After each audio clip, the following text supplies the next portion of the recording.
Everyone, आज हम मिलने वाले होंगे पी ब्लॉक के ग्रुप 14 से। तो पी ब्लॉक ग्रुप 14 आज हम करेंगे कार्बन की फैमिली से मिलने वाले हैं।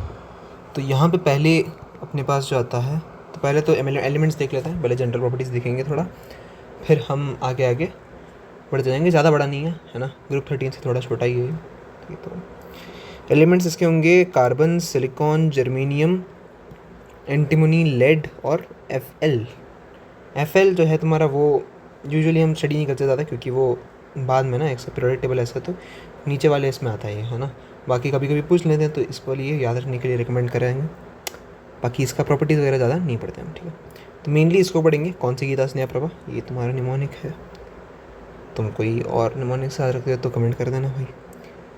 ठीक है, कार्बन अब जो है इसका थोड़ा ये है कि ये तुम्हारा 12C, 13C और 14C 3 आइसोटोप्स में एग्जिस्ट करता है। ठीक है, ये जो 14C है ये तुम्हारा रेडियो एक्टिव होता है, दिस इज रेडियो एक्टिव। और बाकी 12C जो है वो तुम्हारा नॉर्मली है, ये भी तुम्हारा नॉर्मली है, ये थोड़ा कम मिलता है ना, बाकी ठीक है। हाँ, अब एटॉमिक रेडियस में कुछ ज़्यादा खास नहीं है ना, जैसे लीनियरली जैसे तुम्हारा इंक्रीज होता है डाउन द ग्रुप वैसे ही है ना, नॉर्मल जैसा होता है वैसा। बाकी आयनाइजेशन एनर्जी की हम बात करें अगर, तो उसमें भी बेसिकली जैसे नॉर्मली है ना, ऐसे ऐसे हो रहा है ना, इसमें कुछ ज़्यादा ऐसे एक्सेप्शन नहीं आएंगे। यहाँ पे एक चीज़ जो है, यहाँ पे एक चीज़ है, यहाँ पे तुम्हारा वो हो जाता है, पी भी थोड़ा बड़ा बन जाता है एसेंस से। यहाँ पे एनोमली आ गई, एक्सेप्शन आ गया है ना, बस ये एक ही है, ज़्यादा नहीं है। इलेक्ट्रोनेगेटिविटी वैल्यूज़ याद रखो। ठीक है, कोई फिक्स्ड ट्रेंड नहीं है इसका, वैल्यूज़ याद रखो। इसका आता है 2.5, ये तो तुमको पता होगा ना। हाइड्रोजन हेलियम है ना, इसका करते हैं ना 1.5 2 2.5 है ना, तो ऐसे आते आते इसका 2.5 बन जाएगा। इसका तुम्हारा बनेगा 1.8, इसका भी बनेगा 1.8, इसका भी बनेगा 1.8, इसका बनेगा 1.9। ठीक है, ये होगा। इसका प्रेफर्ड ऑक्सीडेशन स्टेट इज़ +4, इसका भी +4, इसका भी +4, इसका भी +4, इसका आएगा +2। वाई? क्योंकि इनका जो इलेक्ट्रॉनिक कॉन्फ़िगरेशन होता है ना, वो होता है NS2 NP2 है ना। ग्रुप 13 का तुम्हारा NP1 था, इनका NP2 है ना। तो इससे तुम ये भी अंदाज़ा लगा सकते हो कि इनकी एनर्जी भी है वो ज़्यादा ही होगी कंपेयर टू ग्रुप 13। एनीवेज, इसको निकालने के लिए एक या तो चारों निकाल लो, या ये दोनों निकाल के ये जो है ये इनर्ट पर इफेक्ट लगा देंगे। पिछली वीडियो में डिस्कस करा था है ना, इनर्ट पैर इफेक्ट के कारण ये तुम्हारा +2 इसमें ज़्यादा स्टेबल हो जाएगा। ठीक है, बढ़िया बात है। तो ये चीज़ होगी, तो इलेक्ट्रोनेगेटिविटी मैंने बता दी। बाकी और क्या बता सकते हैं इसमें, और बता सकते हैं कि हाँ, ये तो पता चल गया ना, स्टेबिलिटी जो है +2 PB +2 की ज़्यादा होगी कंपेयर टू PB +4, इसलिए PBi4 है ना, ये सब एग्जिस्ट नहीं करेंगे तुम्हारे। तो ये ठीक है, ये भी हो गया। Next is dihalide stability. अगर हम चेक करें डाईहैलाइड्स की स्टेबिलिटी, अगर हम चेक करें तो ऑब्वियसली ये जो स्टेबिलिटी है डाई की, मतलब +2 की, वो डाउन द ग्रुप बढ़ती है। तो PB के लिए +2 इज़ वेरी स्टेबल, कार्बन के लिए it is the least stable. तो CX2 जो है वो सबसे कम होगा, और सबसे ज़्यादा PBX2 का लीनियर इंक्रीज होगा। और सेम वे उल्टा हो जाएगा CX4 के केस में, इसके लिए बहुत कम से हो जाएगा, इनफैक्ट एग्जिस्ट भी नहीं करेगा ज़्यादा। ठीक है, समझे? तो ये चीज़ है। तो ये तुम्हारे जनरल ट्रेंड्स हो गई। अरे बाप रे, इतना बड़ा क्यों दिख रहा है? ठीक है, चलो। हाँ, तो ये तुम्हारे कुछ जनरल ट्रेंड्स हो गए, बढ़िया बात है। अब हम आते हैं कि कंपाउंड्स क्या क्या होते हैं कार्बन की ऑक्सीजन के साथ, या फिर सिलिकॉन की ऑक्सीजन में, इसीलिए ऑक्साइड्स के बारे में बात करेंगे। ठीक है, तो यही भी कर दें, मतलब जगह क्यों वेस्ट करनी। तो ऑक्साइड्स जो हैं वो तुम्हारे खूब बनते हैं कार्बन के। कौन कौन से बनते हैं? एक तो तुम्हारा कार्बन मोनोऑक्साइड हो गया, एक तुम्हारा कार्बन डाइऑक्साइड हो गया। इसमें तुम्हारा ट्रिपल बॉन्ड वो बनेगा, मतलब ट्रिपल बॉन्ड माने इसको ये दे देगा ऐसा। ठीक है, कोऑर्डिनेट बॉन्ड से बन जाएगा, यहाँ पे तुम्हारा ऐसा बन रहा होगा, समझे? और एक और जो ग्रुप 14 का बनता है वो है सिलिकॉन डाइऑक्साइड, है ना, +4 ऑक्सीडेशन स्टेट होगा इसका ऑब्वियसली। और एक और बनेगा GeO2 जेरेमीनियम ऑक्साइड। बाकी तुम्हारा SnO2 सबका ही बना दो, और तुम्हारा PbO2। ठीक है, अब ये दोनों जो हैं ये दोनों एम्फोटेरिक होते हैं, ये दोनों एम्फोटेरिक होते हैं। अच्छा बाय द वे, ये तुम्हारा नॉन मेटल होता है, this is your non metal, this is considered to be non metal somewhere, metalloid somewhere, metalloid मान के चलो, है ना। ये भी तुम्हारा मेटल है, मेटलॉइड है, ये तुम्हारा मेटल और ये तुम्हारा मेटल। अरे यार अरे यार अरे यार अरे यार ये तुम्हारा मेटलॉइड और ये भी तुम्हारा मेटलॉइड। ठीक है, नहीं ये तुम्हारा मेटलॉइड नहीं, ये मेटल। तो ऐसा तुम्हारा चलता है। ये बहुत गंदा दिख रहा है, अभी रुको चेंज करूँगा पहले। तो हाँ, मेटलॉइड याद रखने के तरीके हैं। सर जी ऐसे ही सबको टेंशन देते हैं, सर जी ऐसे ही सबको टेंशन देते हैं। ठीक है, तो ये तुम्हारे मेटलॉइड्स हो गए। ठीक है, तो यहाँ पे नहीं रख रहा, ये इसका रिलेवेंट नहीं है, बट ठीक है याद रख लो ऐसे। एनीवेज चलो, हाँ CO नहीं, CO2 और SiO2 और GeO2, ये तीनों तुम्हारे एसिडिक ऑक्साइड्स होते हैं। ठीक है, ये तो तुम्हारे एसिडिक ऑक्साइड्स होते हैं। ठीक है, अब सर ऐसे एक एक करके बताने से सारे का बता दो कौन एम्फोटेरिक है कौन ये है ना। तो देखो याद रखने का तरीका एम्फोटेरिक ऑक्साइड्स का, एम्फोटेरिक ऑक्साइड्स का, पंजाबे आली गाना सुनाओ कार में, पंजाबे आली गाना सुनाओ कार में। ठीक है, मैंने नहीं बनाया है ना, सर का। तो ये तुम्हारे एम्फोटेरिक ऑक्साइड्स हो गई, है ना। अब इसमें और थोड़े एडअप होंगे बेसिकली, तो है ना, और कौन से आएंगे, AS2O3, Sp2O3 और V2O5, ये भी तुम्हारे एम्फोटेरिक ऑक्साइड्स होंगे। बाकी इनके सारे एम्फोटेरिक होते हैं, तो ये ध्यान रख लेना। ठीक है, ये ऑक्साइड्स के हो गए। और हाँ, न्यूट्रल कौन से होते हैं, न्यूट्रल तुम्हारे हो गए CO, NO, N2O, H2O।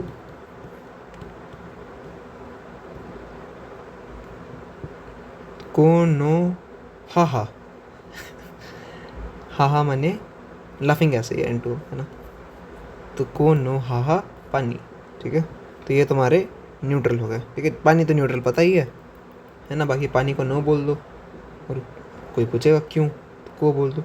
तो पानी नो को हा समझे। नेक्स्ट हम आते हैं रिएक्शन विथ वाटर।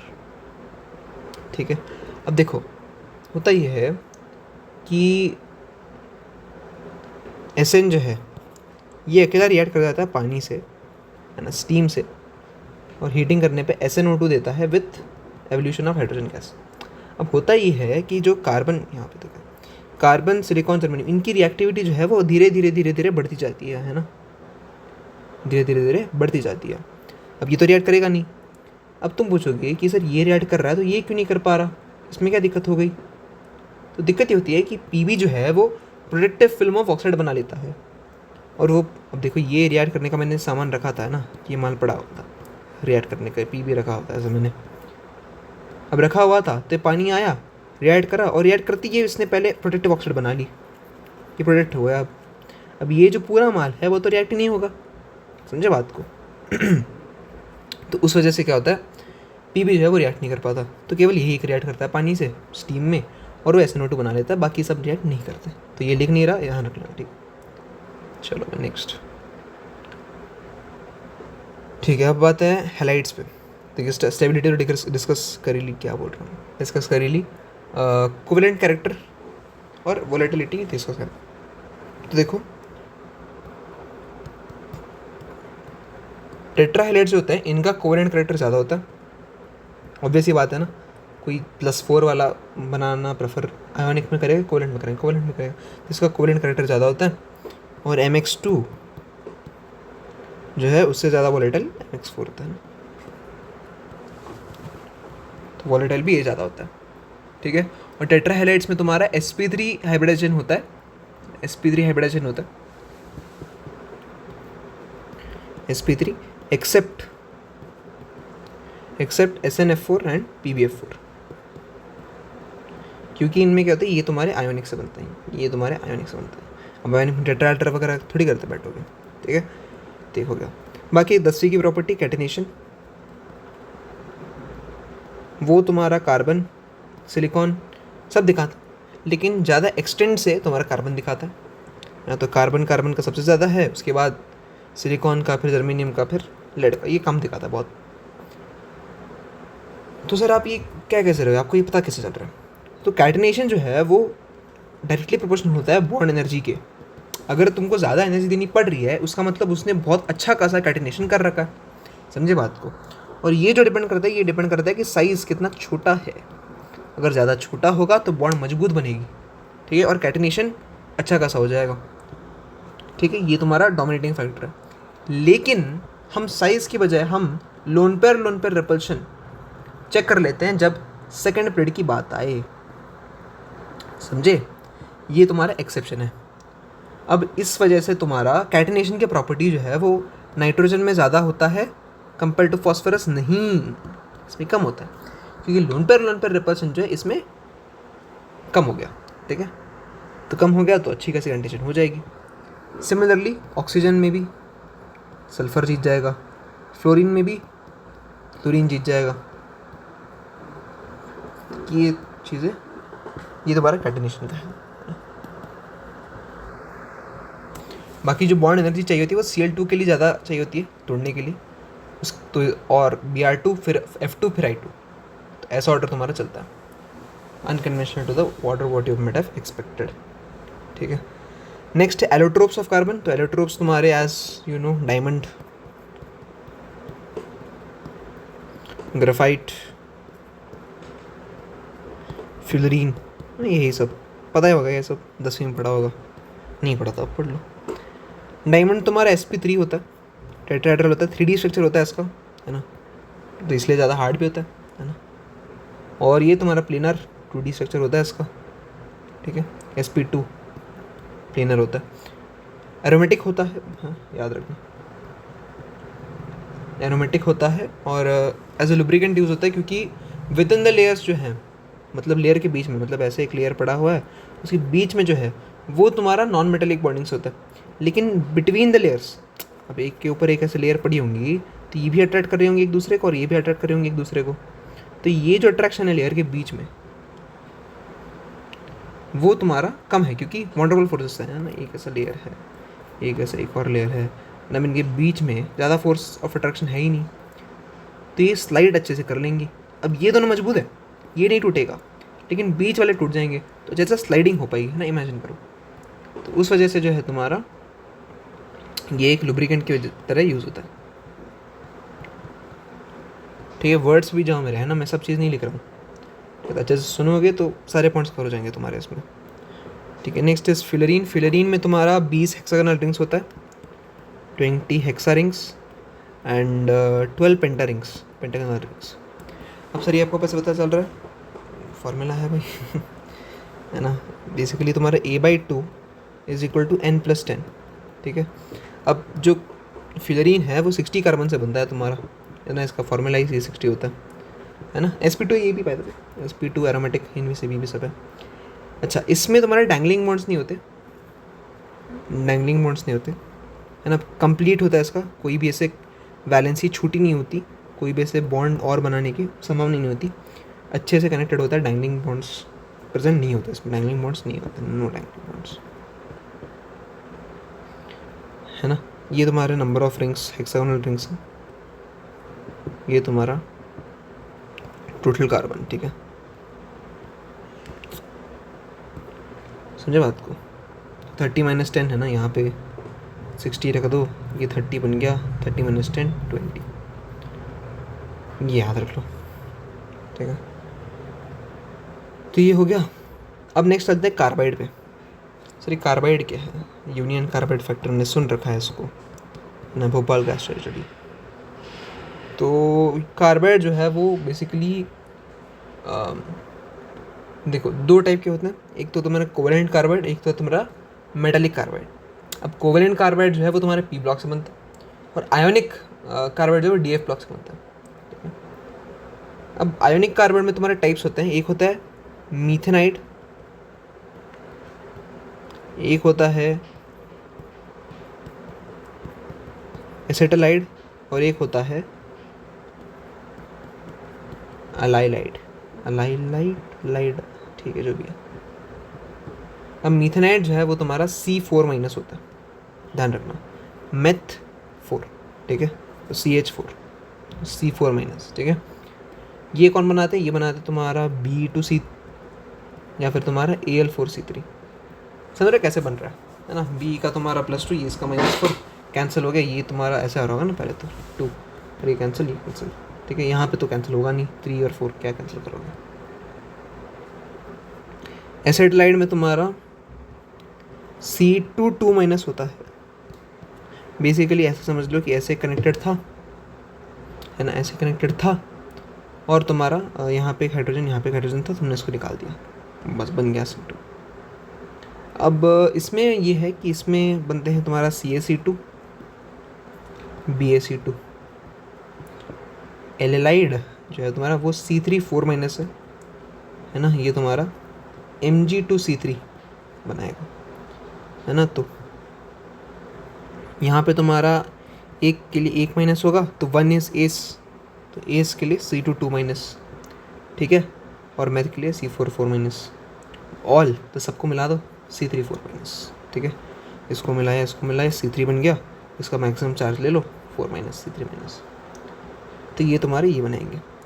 अब इनके हाइड्रोलिसिस से क्या प्रोडक्ट बनते हैं, तो इसके हाइड्रोलिसिस से तुम्हारा बनेगा, कैसे बताएं इसको, ऐसे बताते हैं, रुको,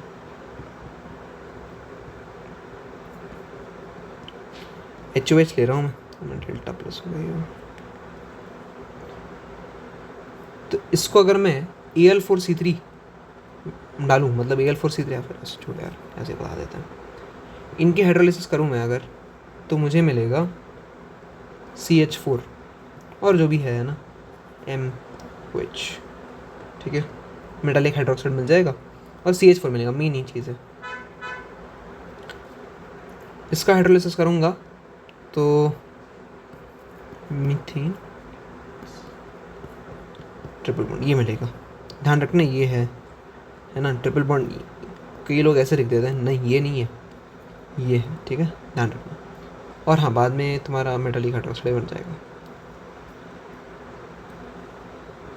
बाकी अगर हम चर्चा करें इनके हाइड्रोलिसिस की, तो इस केस में ये बन जाएगा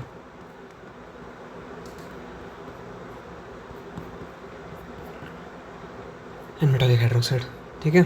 तो एलाइड में तुम्हारा Me के साथ ट्रिपल बॉन्ड और एसिटालाइड में केवल ट्रिपल बॉन्ड, समझे। So this was about carbides. अब एक और हिस्सा आता है तुम्हारा सिलिकॉन्स का।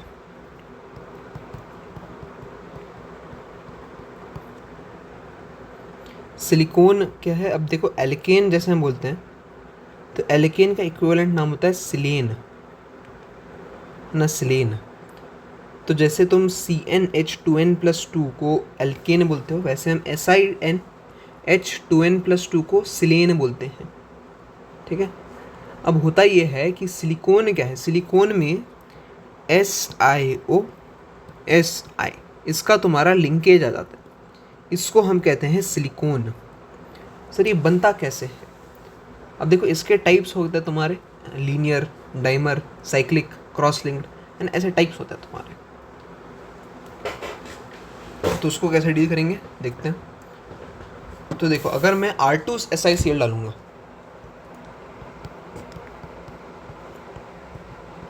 ये है ना, और इसमें तुम्हारा H2 डालूंगा, तो ये तुम्हारा RiR2SiOH होल ट्वाइस, ठीक है, ये बन जाएगा। अब इसका स्ट्रक्चर कैसा होगा, ये तुम्हारा कुछ ऐसा दिख रहा होगा, यहाँ पे OH, यहाँ पे OH, यहाँ पे R, यहाँ पे R, इसके बाजू में ऐसा होगा एक, अब होगा ये कि ये वाटर रिलीज़ कर देगा और ये तुम्हारा चेन लिंकेज कर लेगा और ये तुम्हारा सिलिकॉन बन जाएगा ऐसा।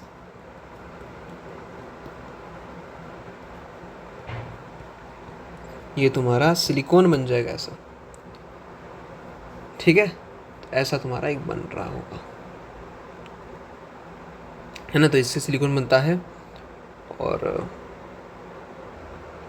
इधर लीनियर है, इसको ऐसे डाल दो, ये फिर वो बना दे जाएगा, है ना। ये इसको डाल दो यहाँ पे, तो बनाते जाएंगे ऐसे, तो लीनियर बन जाएगा ये। सर आपने बोला था साइक्लिक भी बनेगा, बिल्कुल बनेगा, बिल्कुल बनेगा। उसमें क्या होगा, उसमें बेसिकली यहाँ से एक जुड़ जाएगा नीचे से, नीचे से एक जुड़ जाएगा ऐसा बेसिकली, और यहाँ पर ऐसा ऐसा बन जाएगा तुम्हारा, और ये दोनों तो जुड़ जाएंगे, है ना। तो ऐसे जाके तुम्हारा साइक्लिक भी बन सकता है, साइक्लिक भी बन सकता है, ठीक है। ऐसे कर दो इसको, ठीक है ना, साइकिल बन गया।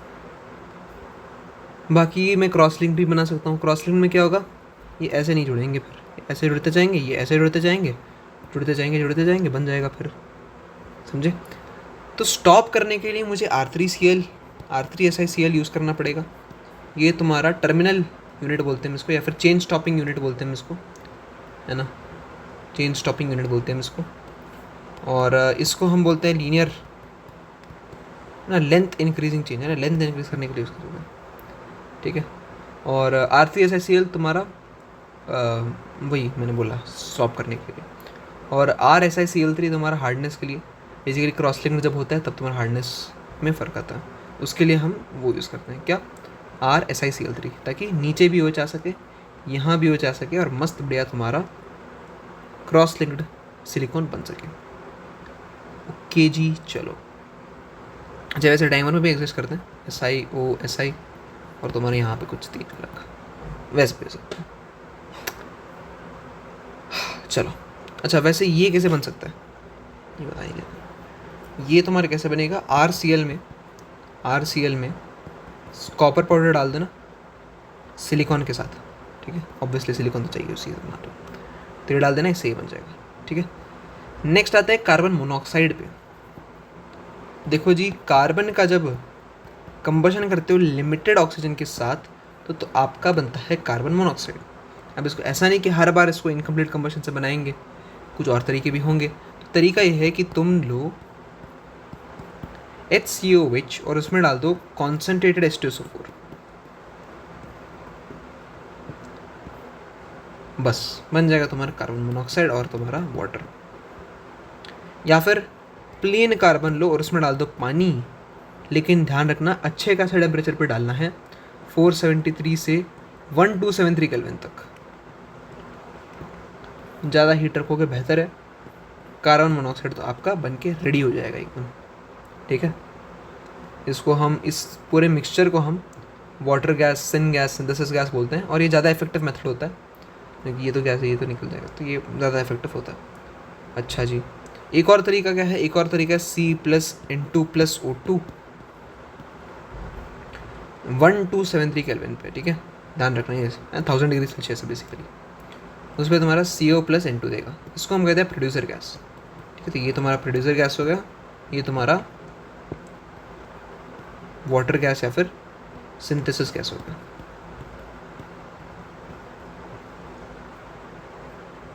चलो, तो कलरलेस गैस होता है एकदम कार्बन मोनोऑक्साइड,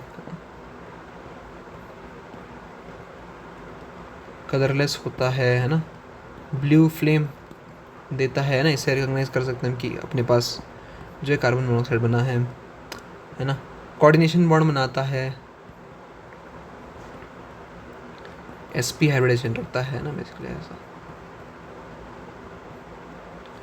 और SFL है ना, स्ट्रॉन्ग फील्ड लिगेंड है। और क्या,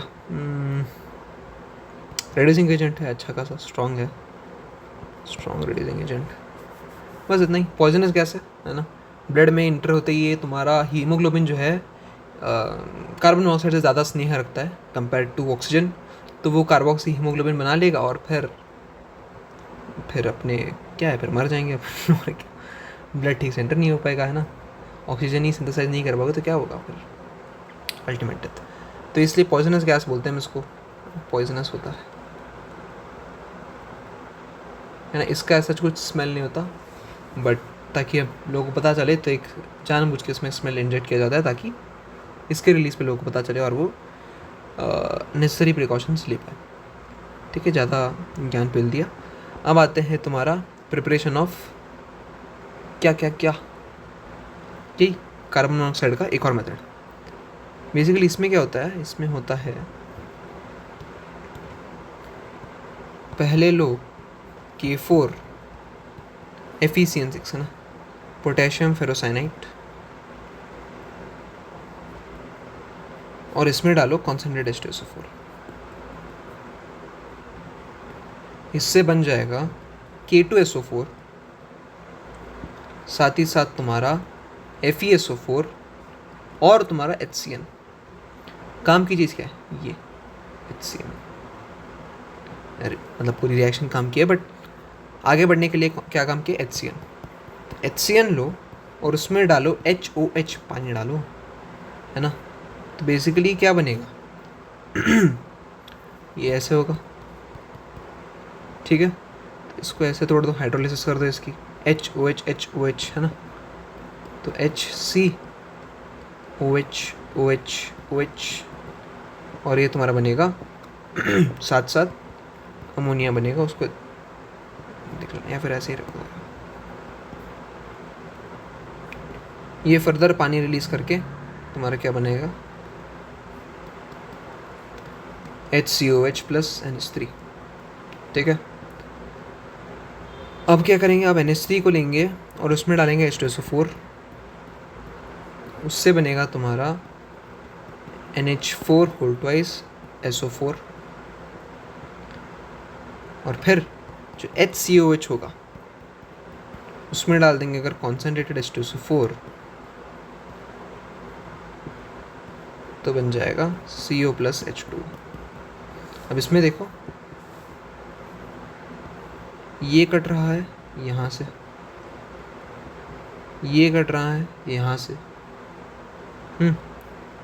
इन जनरल तुम्हारा कैसे दिख रहा है ये कि HCN में पानी डाला, H2SO4 डाला और ये चीज़ बन गई। ठीक है, इसको एज सच ऐड करके लिखना चाहो वो भी कर सकते हो। सर हमने तो बस HCN डाला, वाटर डाला, कॉन्सेंट्रेटेड H2SO4 डाला, उससे अपने को सीधा सीधा NH4 whole twice SO4 CO plus H2 मिल गया। बढ़िया बात है ना। अच्छा, एक और एलिमेंट आता है कार्बनजीन, ये तुम्हारा एंटीडोट होता है फॉर CO पॉइजनिंग। इसमें 5% कार्बन डाइऑक्साइड होता है और 95% तुम्हारा ऑक्सीजन होता है। उसको तुम CO पॉइजनिंग के लिए, कार्बन मोनोऑक्साइड पॉइजनिंग जो मैंने बोला कि पॉइजनस गैस है, तो उसके पॉइजनिंग को ट्रीट करने के लिए एंटीडोट यूज़ करते हैं। ठीक है, that was group 14 for you guys, है ना। बहुत लंबा नहीं था, है ना, आधे घंटे में ख़त्म हो गया। ग्रुप 15 आएगा नेक्स्ट, है ना। ग्रुप 15 आएगा, वो थोड़ा लंबा खींचेगा, उसमें थोड़ा ज़्यादा कंटेंट है। ग्रुप 16, 17, 18 करेंगे फिर आगे आगे करते करते। अभी एक कदम, दूसरा कदम लिया है, एक कदम तो ले लिया, दूसरा लिया है, फिर तीसरा चौथा लेते जाएंगे फिर। ठीक है, एक्स्ट्रा पॉइंट बोल दिया मैंने ग्रुप 13, ग्रुप 14 के अलावा, है ना, जैसे ये हो गया, और मेल्टाइटिस का सर्जरी ऐसे सबको टेंशन देते हैं, तो वो सभी थोड़ा ध्यान रख लेना। बाकी इसमें जो है अच्छे से कर लोगे, अच्छा खासा तुम्हारा सेट है। ठीक है, चलो बाय।